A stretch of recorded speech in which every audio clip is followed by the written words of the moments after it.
The House of Representatives has recently passed a significant piece of legislation known as the Equal Representation Act, with a vote tally of 206 to 202.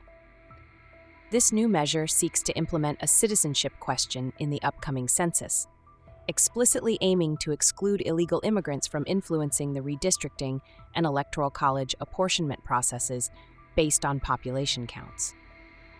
Introduced by Representative Chuck Edwards, a Republican from Illinois, the bill has garnered substantial support with over 100 co-sponsors since its initiation in January. The motivation behind this legislation stems from concerns over the accuracy of representation in the federal government. According to proponents like Representative Edwards, the inclusion of non-U.S. citizens in population counts for congressional seats and electoral votes is perceived to skew the representation of American citizens. Critics, however, argue that this move contradicts the Constitution, which mandates the count of all persons within the country, potentially affecting the accuracy of census responses and excluding permanent residents such as green card holders from the apportionment process.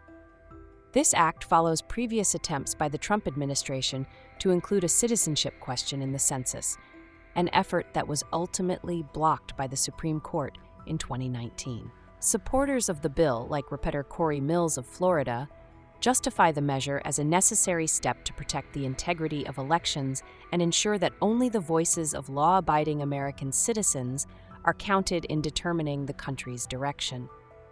Despite its passage in the House, the Equal Representation Act is expected to face considerable opposition in the Senate, rendering its future uncertain. The ongoing debate highlights the tension between different interpretations of the Constitution and the complex issue of electoral representation and integrity. This development occurs as preparations for the next decennial census in 2030 continue, a process critical for determining congressional representation and the distribution of federal funds. For more details on this evolving story, we invite you to visit visaverge.com.